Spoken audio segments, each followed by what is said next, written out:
আল্লাহ পাক বলছেন তিনি প্রত্যেকটা বিষয় সম্পর্কে জ্ঞানী। সূরা হাদীদ আয়াত নাম্বার 3। তো আমরা বুঝতে পারছি যখন কোনো কিছু ছিল না তখন আল্লাহ রাব্বুল আলামিন ছিলেন, আবার যখন কিছু থাকবে না তখন আল্লাহ পাক থাকবেন। কুল্লু মান আলাইহা ফান ওয়া ইয়াবকা ওয়াজহু রাব্বিকা যুল জালালি ওয়াল ইকরাম। সমস্ত কিছু ফানা হয়ে যাবে, শুধুমাত্র আল্লাহ রাব্বুল আলামিনের সত্তা জাত এটা বাকি থাকবে। তার মানে আল্লাহ পাকই শুরু, আল্লাহ পাকই শেষ। আল্লাহর কোনো শুরু নাই, আল্লাহর কোনো শেষ নাই। এখন কেউ যদি প্রশ্ন করে যে আল্লাহ সব কিছু সৃষ্টি করেছেন, তাহলে আল্লাহকে কে সৃষ্টি করলো? নাউজুবিল্লাহ। তখন আমরা বলবো যদি কেউ আল্লাহকে সৃষ্টি করত তাহলে তো সেই সৃষ্টিকর্তা হয়ে যেত, তাই নয় কি? এভাবে এক এক করে যদি আমরা পিছনের দিকে যেতে থাকি তাহলে একটা পর্যায়ে গিয়ে তো আমাদেরকে থামতে হবে। তো আমরা যেখানে গিয়ে থামছেন সেটাই হচ্ছে আল্লাহ রাব্বুল আলামিন। আল্লাহ পাকের আগে কিছুই ছিল না, বরং অতীত, বর্তমান, ভবিষ্যৎ এটা সময়ের মধ্যে আছে, যে সময়ের মধ্যে আমরা বাস করছি। আল্লাহ রাব্বুল আলামিনের কাছে এরকম অতীত, বর্তমান, ভবিষ্যৎ কিছু নাই। আল্লাহ রাব্বুল আলামিন একা ছিলেন, তখন কিছুই ছিল না। আবার যখন সব কিছু ধ্বংস হয়ে যাবে আল্লাহ পাক একাই থাকবেন, আর কিছু থাকবে না।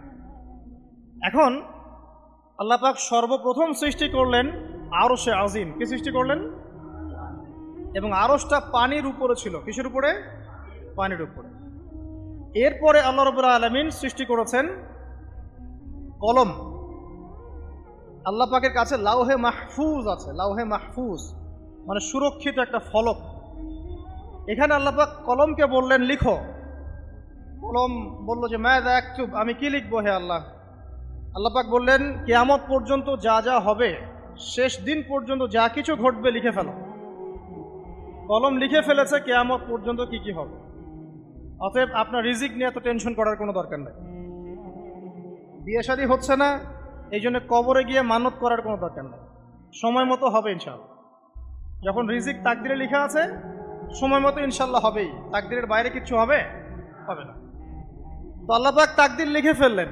এমনকি লাউহে মাহফুজে কোরআনও লিপিবদ্ধ আছে। সূরা বুরুজ পড়েন নাই? বাল হুয়া কুরআনুম মাজিদ ফি লাউহিম মাহফুজ। লাউহে মাহফুজ থেকে কোরআন মাজিদ নাজিল করা হয়েছে প্রথম আসমানে। এরপর প্রথম আসমান থেকে আস্তে আস্তে ধাপে ধাপে বিভিন্ন ঘটনার পালাক্রমে রাসূলুল্লাহ সাল্লাল্লাহু আলাইহি ওয়াসাল্লামের কলবের মধ্যে জিবরাইল আলাইহিস সালামের মারফতে ওহী করা হয়েছে। এই হলো কোরআন, যেটা নাজিল হতে সময় লেগেছে 23 বছর।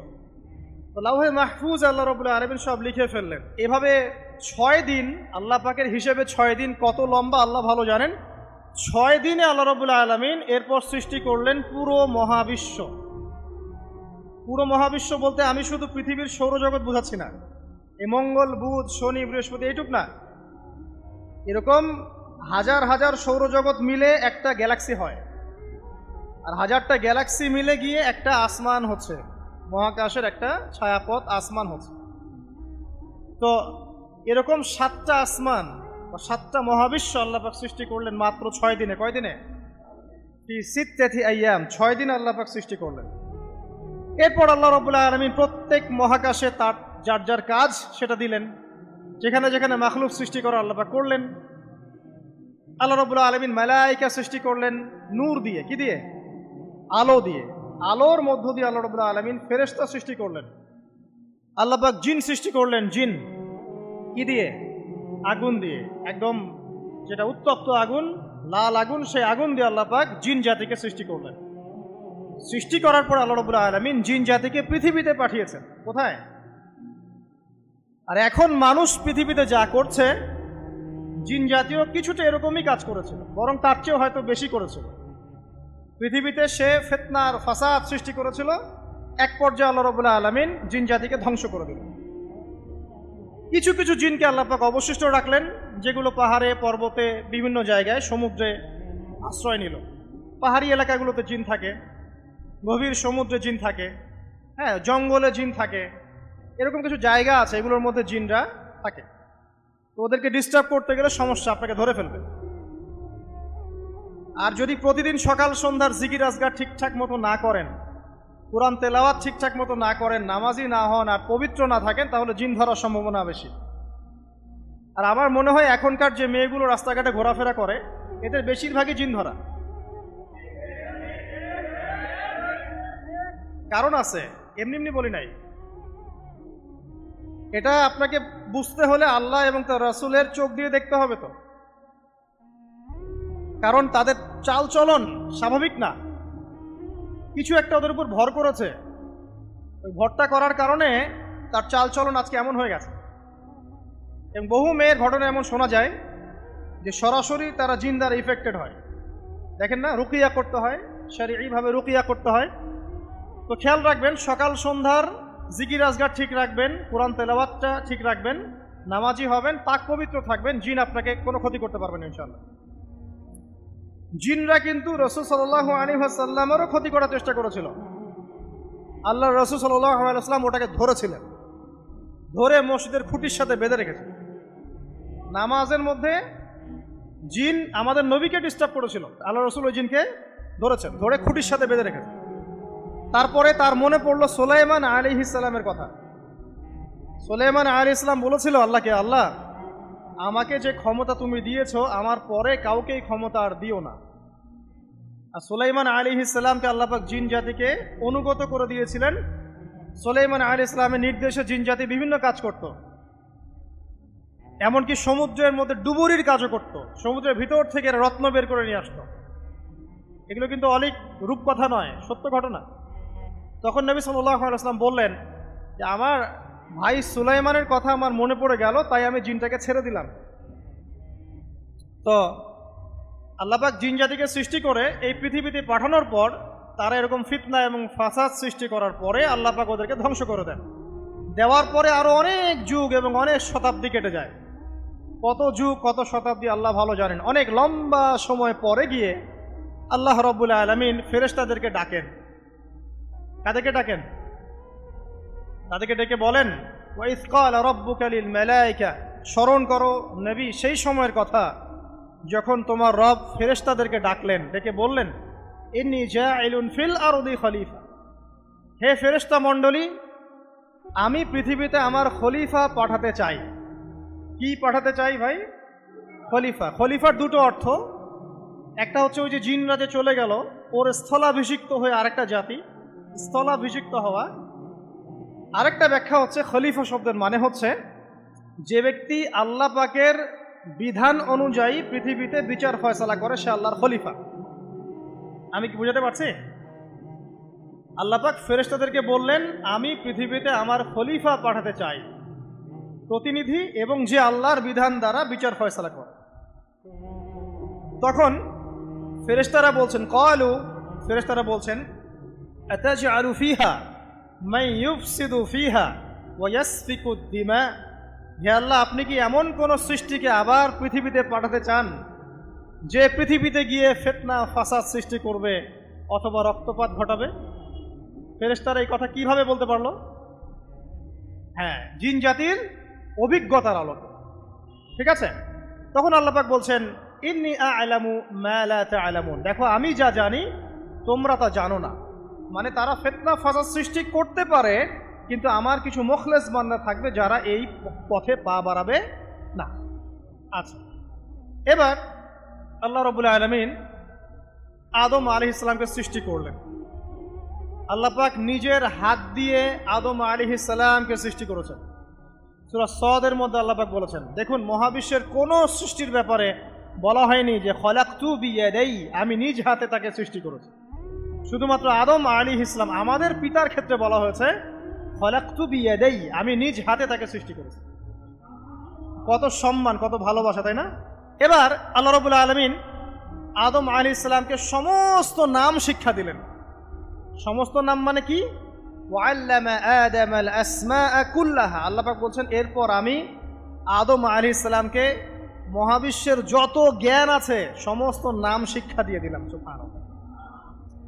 যেই জ্ঞান ফেরেশতাদেরও ছিল না, যেই জ্ঞান ইবলিসেরও ছিল না। ইবলিস কিন্তু অনেক জ্ঞানী ছিল, অনেক বড় আবেদ ছিল, সে দীর্ঘদিন আল্লাহর ইবাদত করেছে, কিন্তু এই জ্ঞান কিন্তু তারও ছিল না, ফেরেশতাদেরও ছিল না। সুম্মা আরাদাহুম আলাল মালাইকা, এরপর আল্লাহ রাব্বুল আলামিন আদম আলাইহিস সালামকে ফেরেশতাদের সামনে নিয়ে আসলেন, উপস্থাপন করলেন। মহাবিশ্বের ঘটনা, এটা ঘটছে, চিন্তা করেন, এটা কিন্তু ঘটেছে আগে, অতীত। এবার সমস্ত ফেরেশতার সামনে আদম আলাইহিস সালামকে নিয়ে আসা হচ্ছে। এবার বলা হচ্ছে যে হে ফেরেশতারা, তোমরা এই নামগুলো বলে দাও দেখি, তোমরা যদি সত্যবাদী হও। তো ফেরেশতারা বলছেন লা ইলমা লানা ইল্লা মা আল্লামতানা, হে আল্লাহ, আপনি আমাদেরকে যা শিখিয়েছেন এর বাইরে তো কোনো জ্ঞান নাই আমাদের। তারপর আল্লাহ পাক আদমকে বললেন আলাইহিস সালাম, হে আদম, তুমি সব নাম বলে দাও দেখি। এরপর আদম আলাইহিস সালাম সমস্ত নাম একটা একটা করে বলে দিলেন। তাহলে আমাদের পিতা জ্ঞানী ছিলেন, নজ্ঞ ছিলেন? আর আমরা তার সন্তান হিসেবে জ্ঞানী নজ্ঞ, এটা আমাদের শোভা পায়। আমাদের পিতা ছিলেন মহাবিশ্বের সবচেয়ে জ্ঞানী সত্তা। আল্লাহ রাব্বুল আলামিন তাকে জ্ঞান শিক্ষা দিয়েছেন, সমস্ত জ্ঞান। তবে তার সমস্ত জ্ঞান আর এই মহাবিশ্বের সমস্ত জ্ঞান আল্লাহর জ্ঞানের তুলনায় কতটুকু জানেন? একটা সমুদ্রের মধ্য থেকে এক ফোঁটা পানি উঠালে যেমন হয়, পুরো মহাবিশ্বের জ্ঞান আল্লাহর জ্ঞানের সামনে এতটুকু। আল্লাহ পাকের জ্ঞান এত অসীম, পুরো মহাসাগরের মধ্য থেকে এক ফোঁটা পানি তুললে, ওই যে এক ফোঁটা পানি তুললেন, এটা মহাবিশ্বের জ্ঞান, আর বাকি সমস্ত পানি এটা আল্লাহ পাকের জ্ঞান। ঠিক দুনিয়ার জীবনের এক্সাম্পলটা এমনই। একটা সাগরের মধ্যে আঙ্গুল ডুবালে, আঙ্গুল উঠালে যতটুকু পানি আঙ্গুলে বেঁধে থাকে, এটা দুনিয়া। আর পুরো মহাসাগরটাই হচ্ছে কি? আখিরাত। নবীজি বলছেন সাল্লাল্লাহু আলাইহি ওয়াসাল্লাম, একটা মৃত গাধাকে দেখে বলছেন, সাহাবীরা, তোমরা কি কেউ এই গাধাটাকে 1 দিরহামের বিনিময়ে কিনবে? কান কাটা, মৃত, গলে আছে, এই গাধাটাকে কিনবা 1 দিরহাম দিয়ে? সাহাবীরা বলছেন, মাংনা দিলেও তো কিনবো না। ইয়া রাসূলুল্লাহ, যদি ফ্রিও কেউ দেয়, বিনামূল্যে দেয়, তাও তো নিব না। তখন নবী সাল্লাল্লাহু আলাইহি ওয়াসাল্লাম বলছেন, এটাই হচ্ছে আল্লাহর কাছে দুনিয়ার এক্সাম্পল। ওই মৃত গাধা তোমাদের কাছে যতটা না ইম্পর্টেন্ট, যতটুকু মূল্য রাখে, আল্লাহর কাছে এই দুনিয়া তার চেয়েও কম মূল্য রাখে। তো এই দুনিয়াতে তো সব ফয়সালা হবে না। আমরা তো হতাশ হয়ে যাই না যে দুনিয়াতে এমন কেন, এটা কেন, ওইটা কেন। দুনিয়া এটারই জায়গা। দুনিয়া সব কিছুর কনক্লুশনের জায়গা না, সব কিছুর পরিসমাপ্তির জায়গা হচ্ছে কিয়ামতের মাঠ। ওই দিন যে সফল সে সফল, যে ব্যর্থ সে ব্যর্থ। দুনিয়ার বাড়ি গাড়ি, স্ট্যাটাস, চাকরি বাকরি, ইজ্জত সম্মান, এটা সাফল্য ব্যর্থতার মানদণ্ড নয়, চূড়ান্ত মানদণ্ড নয়। চূড়ান্ত মানদণ্ড কি? ফামান যুহজিহা আনিন নার ওয়া উদখিলাল জান্নাহ ফাকাদ ফাজ। যাকে জাহান্নাম থেকে বাঁচানো হবে, জান্নাতে প্রবেশ করানো হবে, পুলসিরাত পার হতে পারবে, এই একমাত্র ব্যক্তি সফল। সাফল্যের সংজ্ঞাটা জেনে রাখবেন, তাহলে আপনি দুনিয়াতে হতাশ হবেন না ইনশাআল্লাহ। এবার কি হলো, যখন আদম আলাইহিস সালাম সমস্ত নাম শিক্ষা দেওয়া সমস্ত নাম বলে দিলেন, এখানে নাম মানে কিন্তু খালি নাম নয়, জ্ঞান বলে দিলেন, তখন আল্লাহ রাব্বুল আলামিন ফেরেশতাদেরকে বললেন, তোমরা সবাই এখন আদমকে সিজদা করো। ওয়া ইয কুলনা লিল মালাইকাতি ইসজুদু লি আদম। আল্লাহ পাক এবার বলছেন, আমি সমস্ত মালায়েকাকে বললাম তোমরা আদমকে সিজদা করো। ফাসাজাদু, সবাই সিজদা করলো, ইল্লা ইবলিস, ইবলিস সিজদা করলো না। কেন করলে না? ইবলিসকে বলা হচ্ছে, ইয়া ইবলিস মা মানাকা আল্লা তাসজুদা ইয আমারতুক, তোমাকে কে নিষেধ করলো সিজদা করতে ওই আদমকে যাকে আমি আদেশ করেছি? কে নিষেধ করলো? তখন ইবলিস বলছে, খালাকতানি মিন নার ওয়া খালাকতাহু মিন তিন, আমাকে সৃষ্টি করেছেন আগুন দিয়ে আর আদমকে সৃষ্টি করেছেন মাটি দিয়ে, আমি কিভাবে তাকে সিজদা করতে পারি? ইবলিস বলতে চাইলো যে আপনি যে বলছেন আদমকে সিজদা করো, আদম তো মাটির তৈরি, আমি তো আগুনের তৈরি, তাহলে আপনি ভুল বলছেন। নাউজুবিল্লাহ। আগুন কেন মাটির সামনে নত হবে? মাটি আগুনের সামনে নত হওয়া উচিত। তার কেয়াস হচ্ছে এমন, কেয়াস মানে কি? তার এটা কি? হ্যাঁ, তার এটা যুক্তি, তার এটা যুক্তি এবং দর্শন যে আমি কেন তাকে সিজদা করব? আমি তো আগুনের তৈরি আর আদম হচ্ছে মাটির তৈরি। তো খালাকতাহু মিন নার ওয়া খালাকতানি মিন তিন, খালাকতানি মিন নার ওয়া খালাকতাহু মিন তিন, আমাকে সৃষ্টি করেছেন আগুন দিয়ে, আদমকে সৃষ্টি করেছেন মাটি দিয়ে। আবা ওয়াস্তাকবারা, আল্লাহ পাক বলছেন সে উদ্ধত হলো এবং অহংকার প্রদর্শন করলো। আর আল্লাহ পাক অনেক কিছু মাফ করে দেন, কিছু কিছু বিষয় আল্লাহ পাক মোটেই পছন্দ করেন। তার মধ্যে একটা হচ্ছে অহংকার, তার মধ্যে একটা হচ্ছে শিরক, তার মধ্যে একটা হচ্ছে অন্যের হক নষ্ট করা, তার মধ্যে একটা হচ্ছে আদম সন্তানকে হত্যা করা, তার মধ্যে একটা হচ্ছে বৃদ্ধ বয়সে ব্যভিচার করা, তার মধ্যে একটা হচ্ছে মুরতাদ হয়ে যাওয়া। ওই যে খ্রিস্টান হয়ে যাচ্ছেন না, খালি মরেন তারপর বুঝবেন, খালি মালাকুল মউত আসুক তারপর বুঝবেন। আল্লাহ রাব্বুল আলামিন বলছেন তার রাসূলের মাধ্যমে, কেউ যদি সাক্ষ্য দেয় আল্লাহ ছাড়া কোনো মাবুদ নাই, মুহাম্মদ সাল্লাল্লাহু আলাইহি ওয়াসাল্লাম শেষ নবী, ঈসা ইবনে মারইয়াম আল্লাহর প্রেরিত নবী, আল্লাহর পুত্র নন, জান্নাত সত্য এবং জাহান্নাম সত্য, এই 5টা বিষয় যদি কেউ সাক্ষ্য দেয় ইনশাআল্লাহ সে জান্নাতে যাবে, তার আমল যেমনই হোক না কেন। টাকার বিনিময়ে, চাকরির বিনিময়ে, সমাজসেবার নামে আর চিকিৎসার নামে ইমান বিক্রি করে ফেললেন, সুবহানাল্লাহ সুবহানাল্লাহ। তোমাদের এই পৃথিবীতে বেঁচে থাকার চাইতে মাটির তলে চলে যাওয়া ভালো। আবর্জনার কোনো প্রয়োজন নাই আল্লাহর এই জমিনে। এই মুসলিম উম্মার আবর্জনার কোনো প্রয়োজন নাই। এই মুসলিম উম্মার ইমানদার সাহসী তরুণ প্রজন্মের দরকার। আল্লাহ পাক কবুল করুন, আমিন। এরপরে কি হলো? ইবলিস সিজদা করলো না, আবা ওয়াস্তাকবার, সে উদ্ধত হলো এবং অহংকার প্রদর্শন করলো।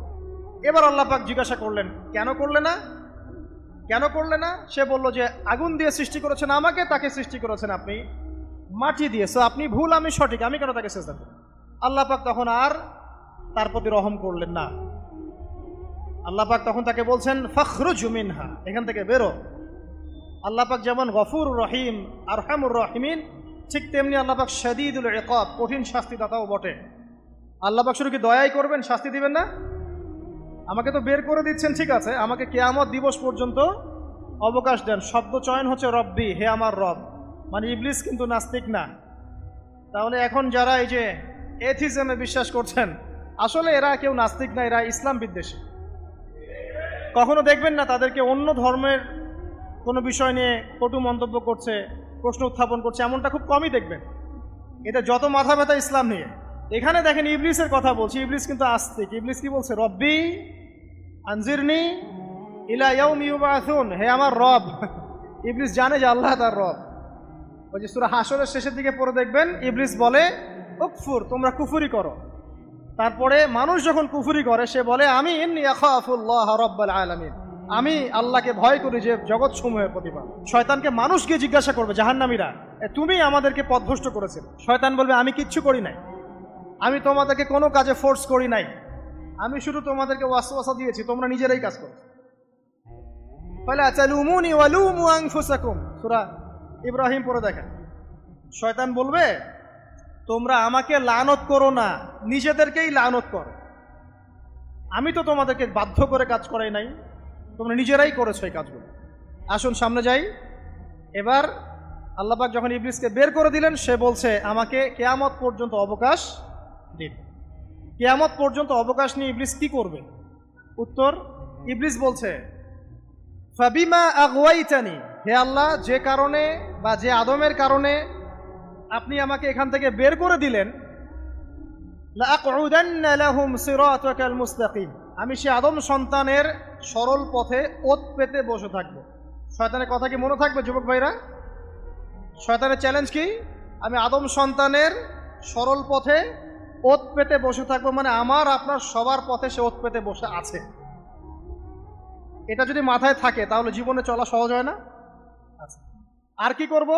সুম্মা লাআতিয়ান্না মিন বাইনি আইদিহিম, শুধু বসেই থাকবো না, আমি আসবো তাদের সামন থেকে, ওয়া মিন খালফিহিম, তাদের পিছন থেকে, ওয়া আন আইমানিহিম, তাদের ডান দিক থেকে, ওয়া আন শামাইলিহিম, তাদের বাম দিক থেকে, ওয়ালা তাজিদু আকসারাহুম শাকিরিন, হে আল্লাহ, আপনি বেশিরভাগ আদম সন্তানকে শুকরগুজার পাবেন না।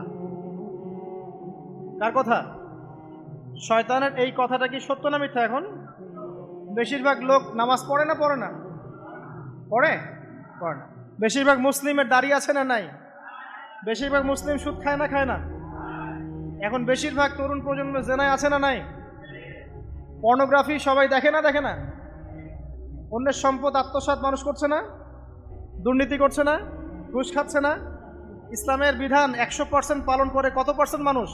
খুব কম। আচ্ছা বাদ দেন এত বড় বড় কথা। শুধু কুরআনুল কারীম তেলাওয়াত করতে পারে কতজন মানুষ? বলি না আমরা 90% মুসলিমের বাংলাদেশ, তো 90% মুসলিমের বাংলাদেশে কত ভাগ মুসলিম কোরআন তেলাওয়াত করতে পারে? একটা শুমারি করে দেখেন, কোরআন শুমারি। এটা কোরআন শুমারি করে দেখেন যে কত পার্সেন্ট মুসলিম শুদ্ধ করে কোরআন পড়তে পারে। যারা পড়তে জানে তাদেরও পড়া যে কত ভুল আছে আলেম ওলামার কাছে গেলে বুঝতে পারবে।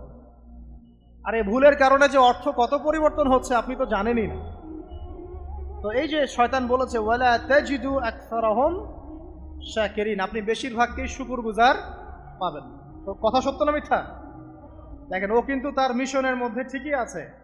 কথা যে সত্য তার প্রমাণ সহিহ বুখারীর একটা হাদিস, যেটা 4 বার এসেছে বুখারীর মধ্যে, যে আদম আলাইহিস সালামকে ডাকা হবে কিয়ামতের মাঠে, ডেকে বলা হবে তোমার সন্তানদের মধ্য থেকে জাহান্নামীদেরকে আলাদা করে দাও।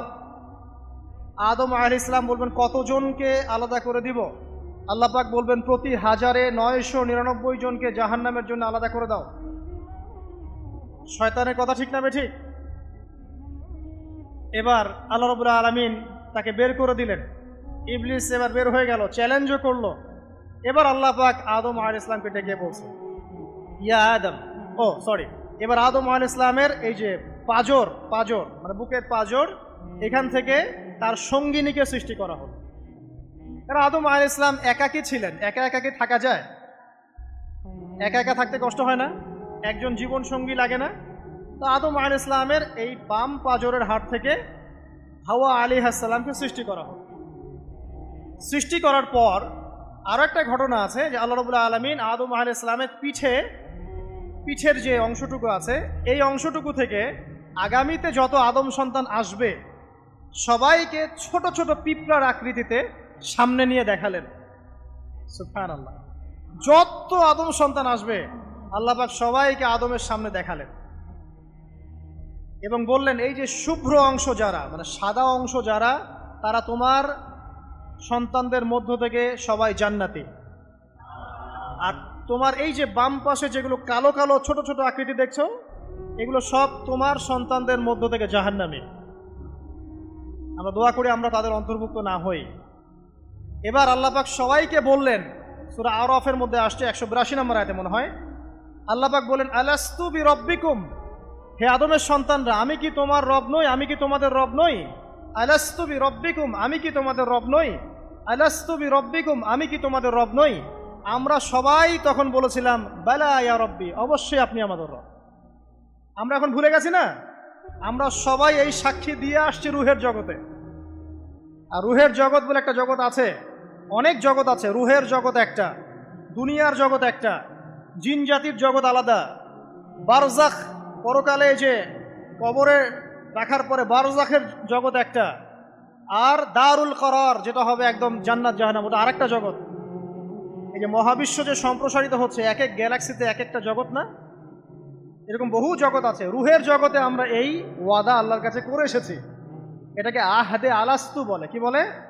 আহদে আলাস্তু, মানে আলাস্তু বিরব্বিকুম, আমি কি তোমাদের রব নই? আমরা বলেছিলাম হ্যাঁ আপনি আমাদের রব। একটা মজার কথা আছে এখানে, যখন আদম আলাইহিস সালাম দেখছিলেন তার সন্তানদেরকে সাদা সাদা আকৃতি ছোট ছোট, এর মধ্যে একটা সন্তানকে দেখে, একজন সন্তানকে দেখে তার প্রচন্ড ভালো লেগেছিল এবং তিনি অত্যন্ত সুদর্শন ছিলেন। তাকে দেখে তার প্রচন্ড রকম ভালো লেগেছিল। আল্লাহ পাককে তিনি জিজ্ঞাসা করলেন, হে আল্লাহ, আমার সন্তানদের মধ্যে একে, এই সুন্দর সন্তান কে? আল্লাহ পাক বললেন সে হচ্ছে তোমার সন্তান দাউদ। কি নাম? দাউদ আলাইহিস সালাম। আর আপনাকে বলে রাখি, আদম আলাইহিস সালামের ব্যাপারে যেমন আল্লাহ পাক বলেছেন আদম আমার খলিফা, ঠিক দাউদ আলাইহিস সালাম সম্পর্কেও আল্লাহ পাক বলেছেন দাউদ আমার খলিফা। বুঝতে পারলেন? কোথায় আছে? সূরা সদ পড়ে দেখেন। ঠিক আদম আলাইহিস সালাম সম্পর্কে আল্লাহ পাক বলেছেন না যে আমি পৃথিবীতে খলিফা পাঠাচ্ছি, ঠিক দাউদ আলাইহিস সালাম সম্পর্কেও আল্লাহ পাক বলেছেন দাউদ আমার খলিফা। ইয়া দাউদ ইন্না জাআলনাকা খলিফাতান ফিল আরদ ফাহকুম বাইনান নাস বিল হক ওয়া লা তাত্তাবি'ল হাওয়া। আয়াতটা পড়ে দেখবেন, ওইদিকে আমি পরে আসছি। তো ওই সন্তানকে দেখে তার এত ভালো লাগলো, আল্লাহর কাছে তিনি জিজ্ঞাসা করছেন, হে আল্লাহ, আমার এই সন্তানের হায়াত কত? আল্লাহ পাক বলছেন তোমার এই সন্তানের হায়াত হচ্ছে 60 বছর। কত বছর? 60 বছর।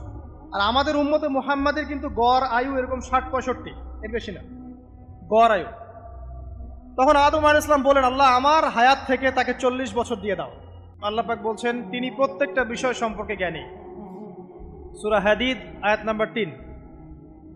তো আমরা বুঝতে পারছি যখন কোনো কিছু ছিল না তখন আল্লাহ রাব্বুল আলামিন ছিলেন, আবার যখন কিছু থাকবে না তখন আল্লাহ পাক থাকবেন। কুল্লু মান আলাইহা ফান ওয়া ইয়াবকা ওয়াজহু রাব্বিকা যুল জালালি ওয়াল ইকরাম। সমস্ত কিছু ফানা হয়ে যাবে, শুধুমাত্র আল্লাহ রাব্বুল আলামিনের সত্তা জাত এটা বাকি থাকবে। তার মানে আল্লাহ পাকই শুরু, আল্লাহ পাকই শেষ। আল্লাহর কোনো শুরু নাই, আল্লাহর কোনো শেষ নাই। এখন কেউ যদি প্রশ্ন করে যে আল্লাহ সব কিছু সৃষ্টি করেছেন, তাহলে আল্লাহকে কে সৃষ্টি করলো? নাউজুবিল্লাহ।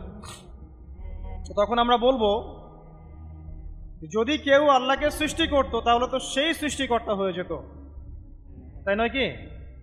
এভাবে এক এক করে যদি আমরা পিছনের দিকে যেতে থাকি তাহলে একটা পর্যায়ে গিয়ে তো আমাদেরকে থামতে হবে। তো আমরা যেখানে গিয়ে থামছেন সেটাই হচ্ছে আল্লাহ রাব্বুল আলামিন। আল্লাহ পাকের আগে কিছুই ছিল না, বরং অতীত, বর্তমান, ভবিষ্যৎ এটা সময়ের মধ্যে আছে, যে সময়ের মধ্যে আমরা বাস করছি। আল্লাহ রাব্বুল আলামিনের কাছে এরকম অতীত, বর্তমান, ভবিষ্যৎ কিছু নাই। আল্লাহ রাব্বুল আলামিন একা ছিলেন, তখন কিছুই ছিল না।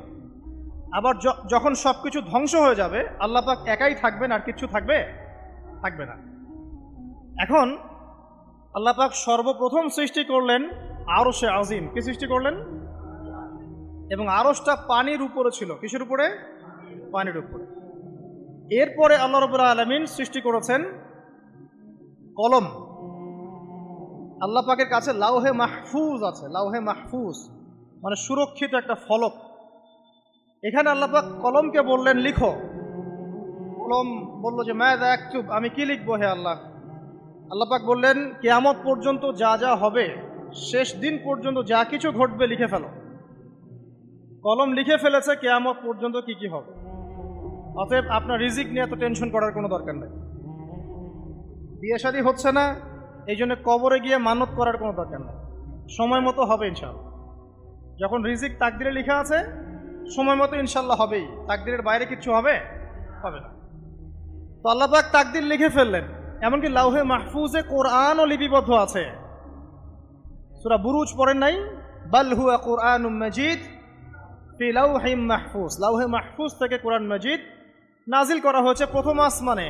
এরপর প্রথম আসমান থেকে আস্তে আস্তে ধাপে ধাপে বিভিন্ন ঘটনার পালাক্রমে রাসূলুল্লাহ সাল্লাল্লাহু আলাইহি ওয়াসাল্লামের কলবের মধ্যে জিবরাইল আলাইহিস সালামের মারফতে ওহী করা হয়েছে। এই হলো কোরআন, যেটা নাজিল হতে সময় লেগেছে 23 বছর। লাউহে মাহফুজ আল্লাহ রাব্বুল আলামিন সব লিখে ফেললেন। এভাবে 6 দিন, আল্লাহ পাকের হিসেবে 6 দিন কত লম্বা আল্লাহ ভালো জানেন। 6 দিনে আল্লাহ রাব্বুল আলামিন এরপর সৃষ্টি করলেন পুরো মহাবিশ্ব। পুরো মহাবিশ্ব বলতে আমি শুধু পৃথিবীর সৌরজগৎ বোঝাচ্ছি না।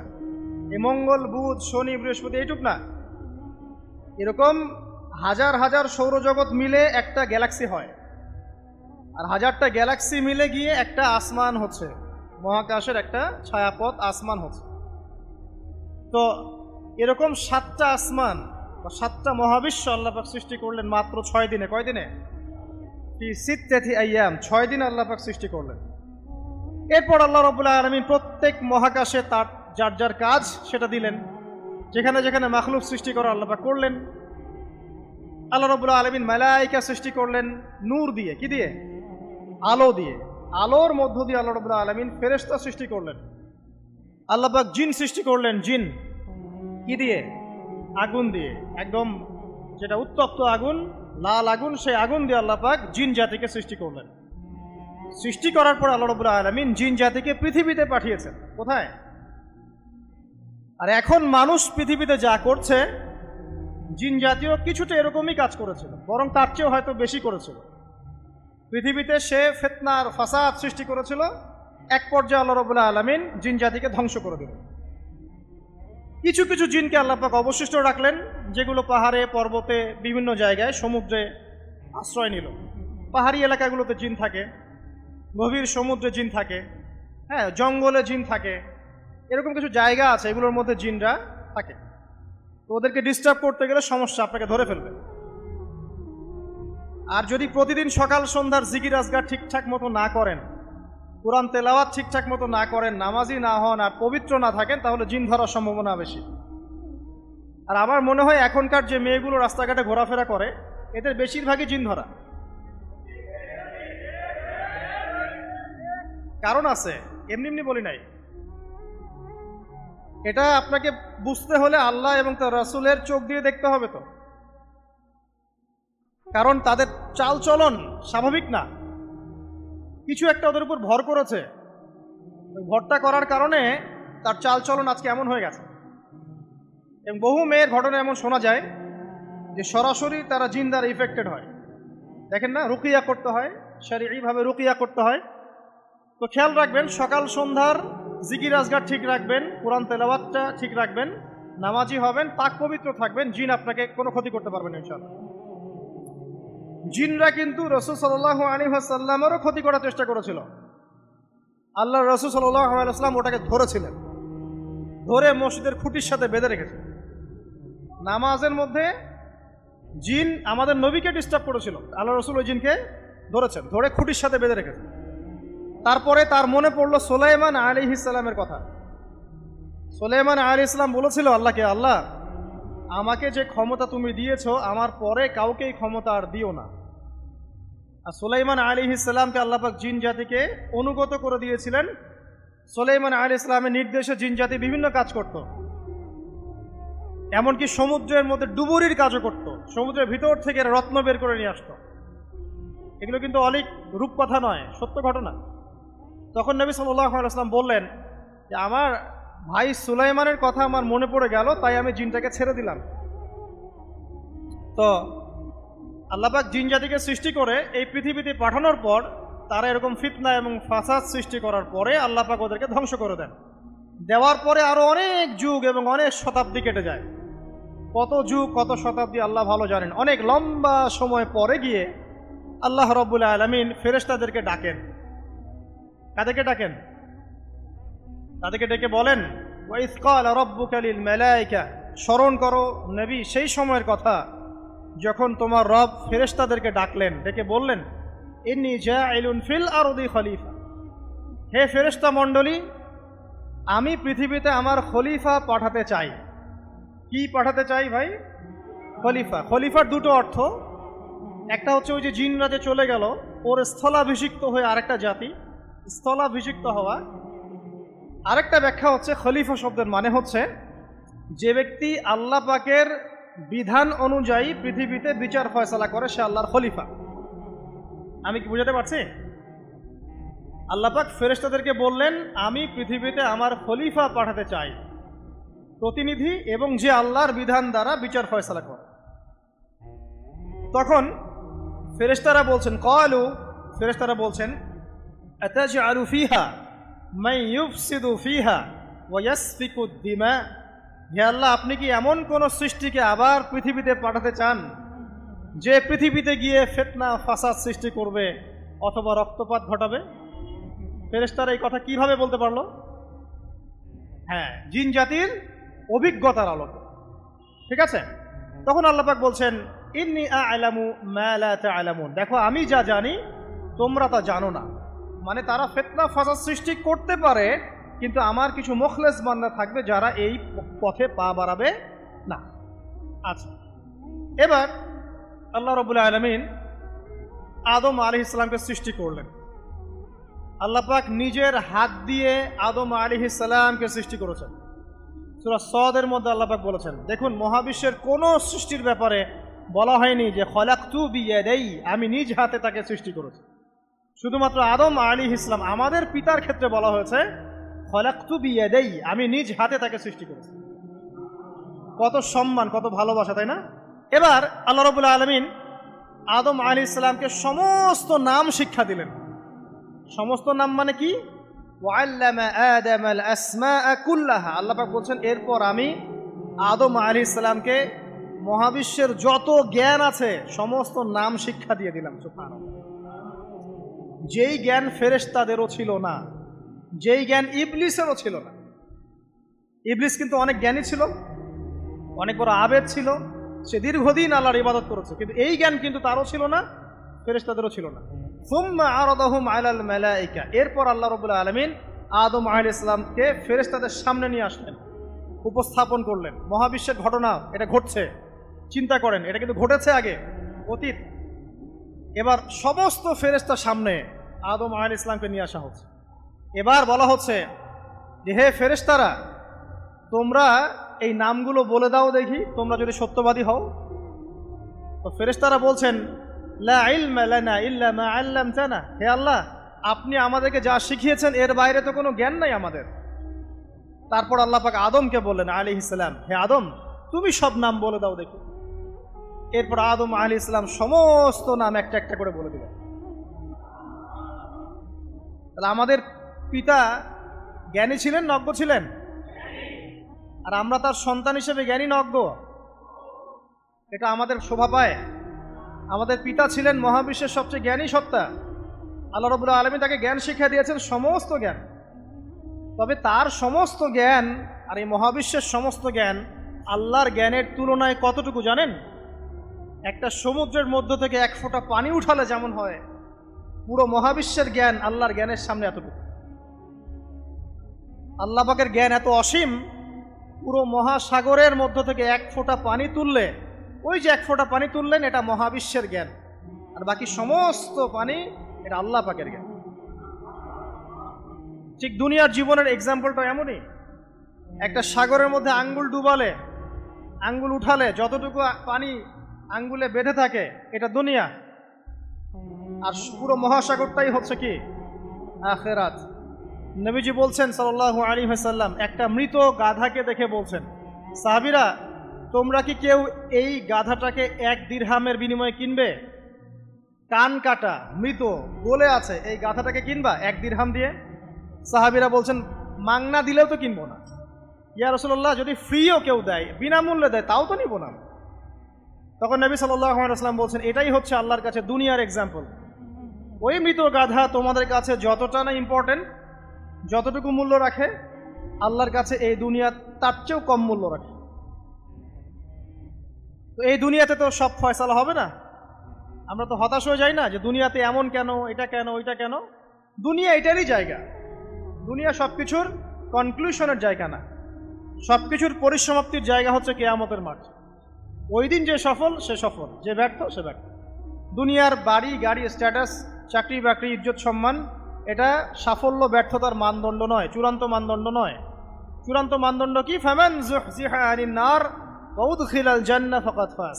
যাকে জাহান্নাম থেকে বাঁচানো হবে, জান্নাতে প্রবেশ করানো হবে, পুলসিরাত পার হতে পারবে, এই একমাত্র ব্যক্তি সফল। তো সাফল্যের সংজ্ঞাটা জেনে রাখবেন, তাহলে আপনি দুনিয়াতে হতাশ হবেন না ইনশাআল্লাহ। এবার কি হলো, যখন আদম আলাইহিস সালাম সমস্ত নাম শিক্ষা দেওয়া সমস্ত নাম বলে দিলেন, এখানে নাম মানে কিন্তু খালি নাম নয়, জ্ঞান বলে দিলেন, তখন আল্লাহ রাব্বুল আলামিন ফেরেশতাদেরকে বললেন, তোমরা সবাই এখন আদমকে সিজদা করো।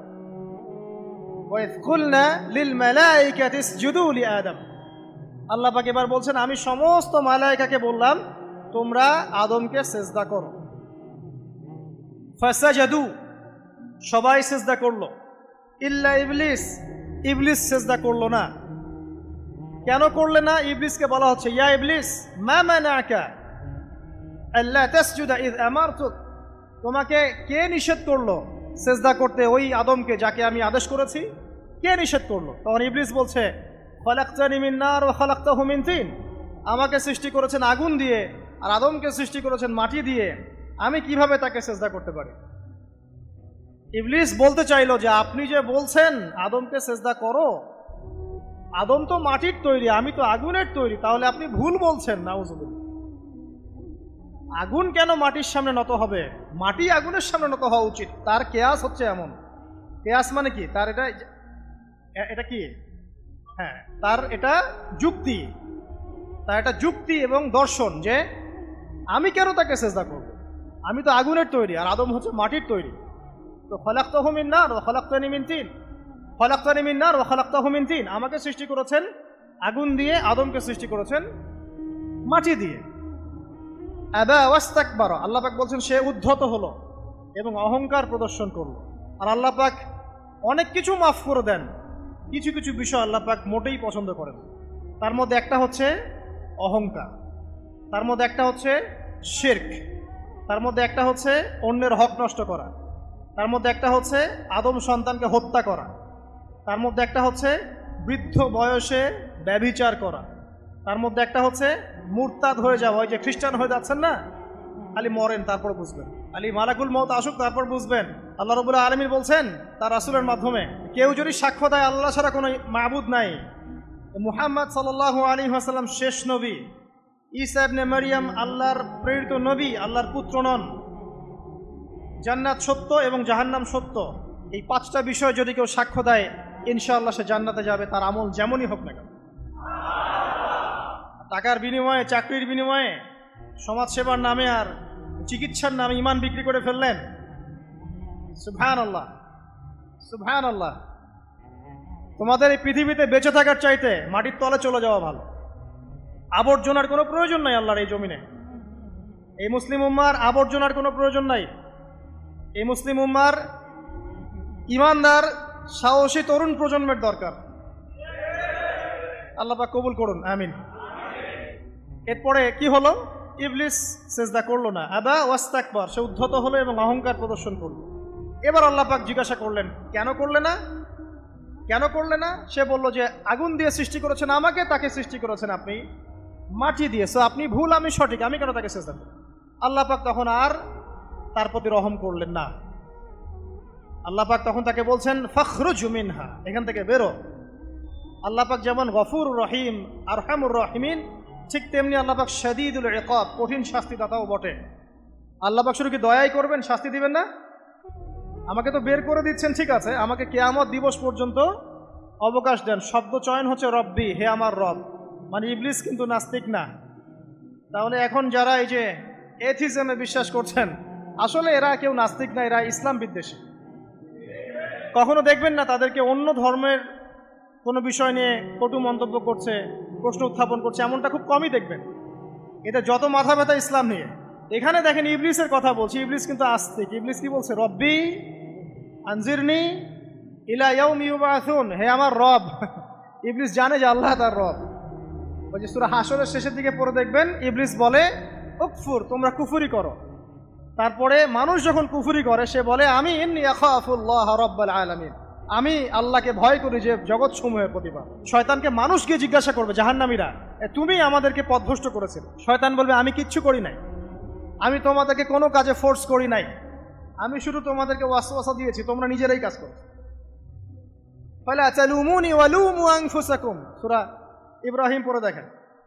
শয়তান বলবে তোমরা আমাকে লানত করো না, নিজেদেরকেই লানত করো, আমি তো তোমাদেরকে বাধ্য করে কাজ করাই নাই, তোমরা নিজেরাই করেছো এই কাজগুলো। আসুন সামনে যাই। এবার আল্লাহ পাক যখন ইবলিসকে বের করে দিলেন, সে বলছে আমাকে কিয়ামত পর্যন্ত অবকাশ দিন। কিয়ামত পর্যন্ত অবকাশ নিয়ে ইবলিস কি করবে? উত্তর, ইবলিস বলছে ফাবিমা আগওয়াইতানি, হে আল্লাহ, যে কারণে বা যে আদমের কারণে আপনি আমাকে এখান থেকে বের করে দিলেন, লাআকউদান্না লাহুম সিরাতাকাল মুস্তাকিম, আমি সে আদম সন্তানের সরল পথে ওত পেতে বসে থাকবো। শয়তানের কথা কি মনে থাকবে যুবক ভাইরা? শয়তানের চ্যালেঞ্জ কি? আমি আদম সন্তানের সরল পথে ওত পেতে বসে থাকবো, মানে আমার আপনার সবার পথে সে ওত পেতে বসে আছে। এটা যদি মাথায় থাকে তাহলে জীবনে চলা সহজ হয় না? আর কি করবো? সুম্মা লাআতিয়ান্না মিন বাইনি আইদিহিম, শুধু বসেই থাকবো না, আমি আসবো তাদের সামন থেকে, ওয়া মিন খালফিহিম, তাদের পিছন থেকে, ওয়া আন আইমানিহিম, তাদের ডান দিক থেকে, ওয়া আন শামাইলিহিম, তাদের বাম দিক থেকে, ওয়ালা তাজিদু আকসারাহুম শাকিরিন, হে আল্লাহ, আপনি বেশিরভাগ আদম সন্তানকে শুকরগুজার পাবেন না। কার কথা? শয়তানের এই কথাটা কি সত্য না মিথ্যা? এখন বেশিরভাগ লোক নামাজ পড়ে না পড়ে না? পড়ে না। বেশিরভাগ মুসলিমের দাড়ি আছে না নাই? বেশিরভাগ মুসলিম সুদ খায় না খায় না? এখন বেশিরভাগ তরুণ প্রজন্মের জেনায় আছে না নাই? পর্নোগ্রাফি সবাই দেখে না দেখে না? অন্যের সম্পদ আত্মসাৎ মানুষ করছে না? দুর্নীতি করছে না? ঘুষ খাচ্ছে না? ইসলামের বিধান 100% পালন করে কত পার্সেন্ট মানুষ? খুব কম। আচ্ছা বাদ দেন এত বড় বড় কথা। শুধু কুরআনুল কারীম তেলাওয়াত করতে পারে কতজন মানুষ? বলি না আমরা 90% মুসলিমের বাংলাদেশ, তো 90% মুসলিমের বাংলাদেশে কত ভাগ মুসলিম কোরআন তেলাওয়াত করতে পারে? একটা শুমারি করে দেখেন, কোরআন শুমারি।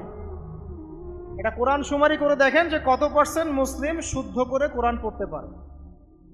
যারা পড়তে জানে তাদেরও পড়া যে কত ভুল আছে আলেম ওলামার কাছে গেলে বুঝতে পারবেন। আর এই ভুলের কারণে যে অর্থ কত পরিবর্তন হচ্ছে আপনি তো জানেনই না। তো এই যে শয়তান বলেছে ওয়ালা তাজিদু আকসারাহুম শাকিরিন, আপনি বেশিরভাগকেই শুকরগুজার পাবেন। তো কথা সত্য না মিথ্যা? দেখেন, ও কিন্তু তার মিশনের মধ্যে ঠিকই আছে। কথা যে সত্য তার প্রমাণ সহিহ বুখারীর একটা হাদিস, যেটা 4 বার এসেছে বুখারীর মধ্যে, যে আদম আলাইহিস সালামকে ডাকা হবে কিয়ামতের মাঠে, ডেকে বলা হবে তোমার সন্তানদের মধ্য থেকে জাহান্নামীদেরকে আলাদা করে দাও। আদম আলাইহিস সালাম বলবেন কতজনকে আলাদা করে দিব?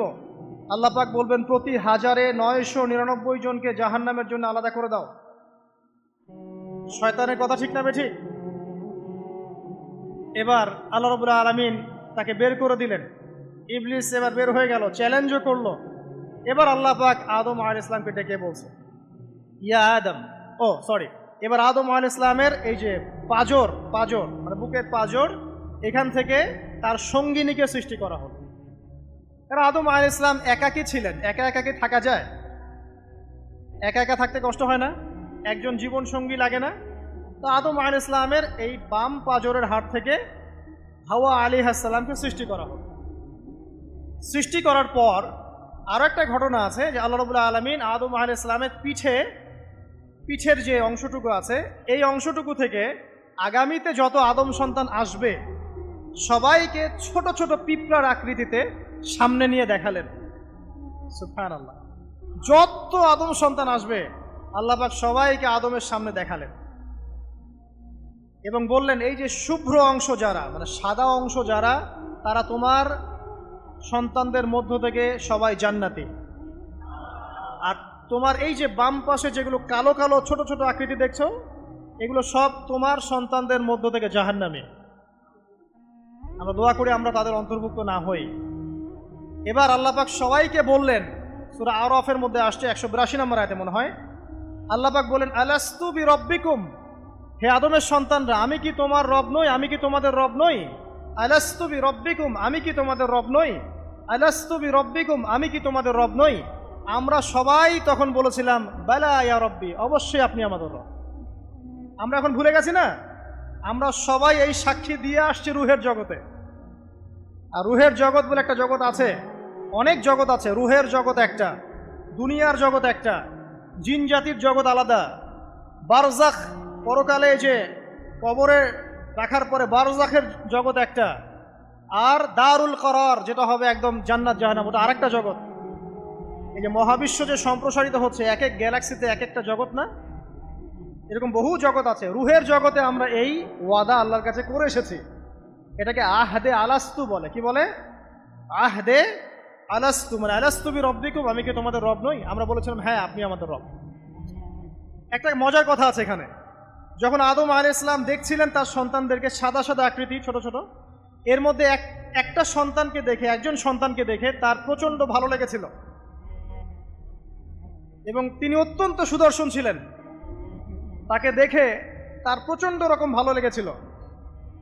আল্লাহ পাককে তিনি জিজ্ঞাসা করলেন, হে আল্লাহ, আমার সন্তানদের মধ্যে একে, এই সুন্দর সন্তান কে? আল্লাহ পাক বললেন সে হচ্ছে তোমার সন্তান দাউদ। কি নাম? দাউদ আলাইহিস সালাম। আর আপনাকে বলে রাখি, আদম আলাইহিস সালামের ব্যাপারে যেমন আল্লাহ পাক বলেছেন আদম আমার খলিফা, ঠিক দাউদ আলাইহিস সালাম সম্পর্কেও আল্লাহ পাক বলেছেন দাউদ আমার খলিফা। বুঝতে পারলেন?